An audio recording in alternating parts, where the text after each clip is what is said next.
can't help but be like, okay, when I look at if I look at the woman that I love and we're having a great time, there's some euphoria going on, and I'm like, man, it's time to make a step. That'd be cool. Yeah, fucking let's get married. Yeah, she's cool. I can see myself with her forever. Yeah, fuck it, let's do it. And then that's an easy idea to throw out there, for a guy. He's like, yeah, yeah, fuck yeah, I'll do it. And he's like, thought bubble, ding, with like the lightning bolt and the question mark and the asterisk and then like all the ampersand, and then another thunderbolt indicating cursing in his own head. Because he's like, yeah, that sounds great. It's like, oh, fuck. Man, I ain't been saving no money. I've been just spending all my money having fun with her. I don't have 2 months' salary saved up that I can just throw away on a ring that she's gonna wear for 6 months till we get married. Oh, fuck. But that's a requirement. That's what I'm supposed to do. Shit. Oh. I mean, I have the money, but if I do that, then I'm like making myself feel like I'm not very stable. You're supposed to have a couple paychecks in the bank at all times in case you get laid off or something. If I go spend all that money on that ring, oh man. Oh, and then the special event that I'm expected to like hold while I present it to her, that's a couple $100 right there. If it's dinner, at worst it's dinner with the family where I spend $200 to $300 feeding 15 people, that's lowballing it. Between that or like doing one of them fucking things you see on YouTube and shit where a guy like buys out the marquee at a sporting event. Bam. Suddenly, this guy went from like, yeah, like looking at the door that she just closed because she went inside and he's about to go back to his car. And he's like, oh, I love this woman. That was such an awesome night. And then maybe he gets a little, starts to think something other than that. And the front part, somewhere in the back, his brain is going like, you gotta marry that girl. Been together 6 months. You think everything's cool? Let's call it 6 to 8 months, where you might start having those feelings. And we've been together the mandatory 6 to 8 months before you're allowed to feel these things. And yeah, that was fucking awesome. Meanwhile, he's still on her porch looking at the closed door she just walked through. Because he's still looking at the door, kind of imagining that he can watch her walk down that hallway and go up her stairs. Because he sees her silhouette. He's using his imagination now because he's thinking with his romantic side. And he's like, oh man, I bet she's looking gorgeous walking down that hallway right now. And I wish I was following her up those stairs. Oh man. I want to marry that girl. And he goes from that awesome state to turning around to unlock his car with his remote thing, and he looks at his car and he's like, oh yeah, my car needs repairs. Oh, it's about to die. It's kind of old. I probably need to buy a new one. Fuck. If I want to take the next step with her, I mean that sounded awesome, but now that I think about it, all that stuff I just said, that means I gotta like spend like thousands of dollars to impress her and make her say yes. A ring and some little event, and then the next brain will take over because first I was emotional and optimistic, and then I was kind of like logical and pessimistic. And then comes like maybe the anger in that societal rule where it's like, how come she just gets to be thrilled when I ask her, feel powerful because she can say yes or no and decide our fate, and if she says yes, then she feels great because everybody showers her with like this praise, and everything from her until the wedding, everything is about her from now until then, keeping her happy and making sure she don't stress out and that she gets everything she wants, because it's a balance of making sure she gets everything she wants for her special day and not stressing about it where she can enjoy it. That's like this delicate balance that we're supposed to, which by the way, side note, to the story here, my personal opinion is one thing you do to make sure that there's no stress and everybody enjoys it is don't make it complicated. don't have too many little fantasies about shit that'll happen that even if people saw it, they'd forget about it the next day they saw it. Oh, ice sculpture. And they'll walk on by it. They might look at it a couple times while they're there, but tomorrow, okay, let's say maybe the next day, someone mentioned, one person on Facebook got, oh, saw a swan carved in ice for the first time. Is that really that one person praising you the next day and then forgetting it happened for the next 10 years until you bring it up at some reunion later? Is that worth the money you paid for some ice sculptor to make that and deliver it here or whatever the fuck happened? You know, make it more simple. You won't stress.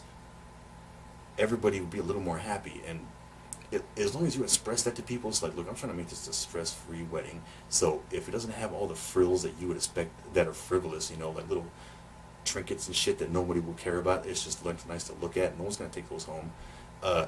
And just focus on enjoying the occasion, you'll have a great time. And we all benefit from that, including us. Because now we can spend all that money on a kick-ass honeymoon instead of spending that money on feeding and impressing and showing a good face to like relatives we won't see until someone dies.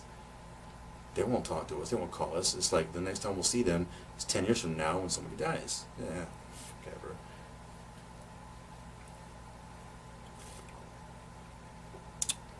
But anyways, yeah, back to my point. For a guy, that kind of sucks. You're expected to do this and do that and do that to get up to the point where time to get married, and then what he has to do is like, oh, now I have to do even more to make it happen. Which is, that brings you to why I've heard in some cultures, I've heard this before, but I've never actually witnessed it because I don't ask people the finances of their weddings. But apparently I've heard that like it's traditional that the bride's father pays for the wedding, or at least is the major contributor and makes it happen. And I was like, why would that be? And I was like, snap, I know why. I know why why it might be like a standard that the father of the bride pays for most of the wedding is because the work of marrying off your kids is fucking much easier. It's much easier for a father of a bride. Imagine. Just think about a situation. Let's say, okay, what father's trying to, traditionally, let's talk, bygone era, where a father's like, I can't wait to marry off my daughter to some successful man, and the mother's like, I can't wait for my boy to marry a nice homemaker. Who's gonna get more customers? The people on the corner going, marry my son. Here's my son. You want to take him home? Here's my son. Want to take him? Takers. Or the father he just puts his girl on the corner, has her stand there chewing gum, and he sits back with a clipboard. He's not even selling it. They roll up. He takes the license plate number, and he listens for the guy's name. She says, "Come back in an hour, maybe I will." And so he goes away, and he writes all that shit down. And later on, he's thinking, "All right, well, this guy, I think he could pay for it. Blah blah blah." And this guy lives. He told you his address. He lives there. You could do your business there, and then it's a short walk, 3 blocks that way to the next guy's address, and he's number 2 on the little paper I'm going to give you. You can have that shit map quested out and have her go do her thing and court all these boys, and then come back and find out who's the best suitor. Oh, she found out while she was at this guy's house. His dad owns like a soda fountain franchise. Oh, ooh, he's good. What about the next guy? His dad's a janitor, and his mom is a stay-at-home mom that also knits and sells stuff at crafts fairs. Okay, no. But anyways, it is easier to sell off your daughter than your son. So I kind of think that if the father and the mother had to raise his son, who's going to be stud enough to win the girls, and then also be hardworking enough to make enough money to pay for all the damn dates and impress her with stuff, and then buy her a ring with 2 months' salary, and then organize an event with all the family there that costs hundreds of dollars, to announce and potentially embarrass himself in front of people. Yeah, I think the family of the father gets that break. The father of the bride pays for the wedding. All that nonsense just now I spit about weddings. I won't shit on marriage, but I'll shit on weddings, because all that shit I just said makes it totally unromantic.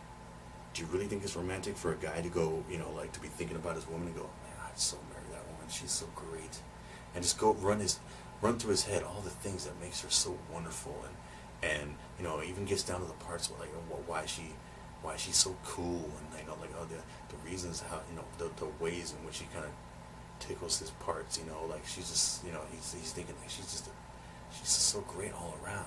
She's beautiful and she's sexy, and all that, great. Oh, it'd be great to commit to her, and then look down and just like see ching ching ching. Oh, you have to save a bunch of fucking money and incur all these costs, and suddenly like it's a financial decision. He's treating you like cattle or something. It's not like, ooh, do I keep her because I want her, or do I keep her because it's worth my investment? That's fucked up. Because to me, I'm like, if I'm expected to do all that, I would turn into an asshole that I really don't feel like I am. I mean, if I was looking at my woman and she looked great and she's just awesome all around, and at my age especially, if I had to spend all that money, I would have to look at it like, well, what's the return on the investment? Will it tank? Tank would be like, I marry her now and I like her, but then as soon as like let's say in 3 years, she turns into a total bitch and like transforms into something I'm not attracted to. Like it's almost like I bought a lemon. Okay, engagement rings and shit like that, and making the guy pay for all the dates and stuff. That's the kind of thinking that encourages. It encourages you women to be seen as like these assets or investments. I mean, I wonder if half the time that when a guy fights because some other girl looked at his woman, that he's like, what are you looking to have a hostile takeover of my business here?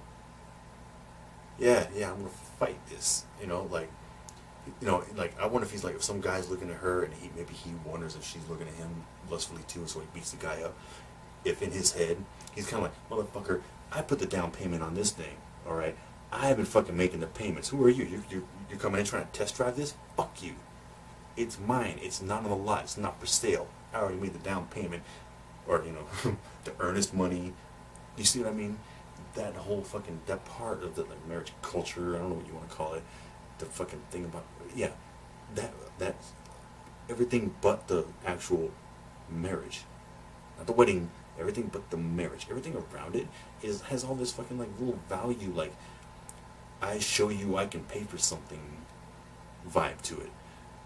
It's sickening to me because it takes all the romance out of it. Or at least for me, I see no romance in a big fancy wedding.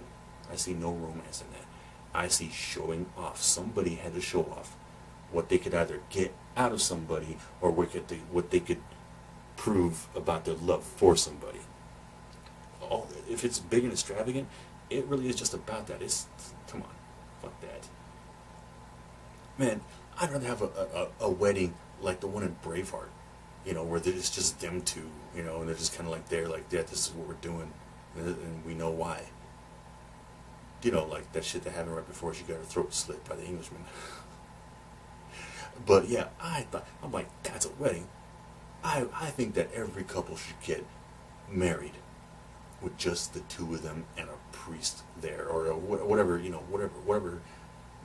culture they're in, or whoever that they choose to like perform the ceremony. I honestly love that idea, that the actual marriage that they feel is their like binding, their the non-right on paper, fucking send it to the state government. Like the actual bond is like between them and the person performing it, and that's it. And then the reception is where the family gets to go and compare clothing and show how cute their kids got since last time you saw them and shit. But maybe that's because I'm romantic. A romantic with a foul mouth and a weird way of delivering these ideas, but I am actually a romantic. Like that, my ideal wedding. But can you imagine me being in love with a woman and going, you know what, I want to get married, but I want the ceremony to be me, you, and the person performing the ceremony, and that's it. We don't even buy clothes for it. We go down to the river and wade in it for a little bit, and then the holy man shows up, talks to us, while we sit there casually listening and understanding what we're doing, and then we do it, and then we kiss. He walks away. Then we do whatever comes to mind. We either just sit there and look at the stars, or we make love, like, well, at risk, park rangers coming up, but whatever. You see what I mean? That to me is my ideal, oh shit, I would love that memory. I would cherish that memory so much that I'll bet I wouldn't tell that story until I was old and had nothing more to say, and I wanted to get the story out before I died. I'd be like, that was the most awesome wedding I can imagine, period. It's so special, and it was just her and I there. I don't want no one to know what happened there. Until, like I said, I get old and there's a chronicling of the family thing, we tell it. That's my romantic side. My other side is saying, fuck weddings. They're superficial bullshit, and it only feeds it feeds debt, and it feeds the people that feed off of weddings. I understand that people need jobs, but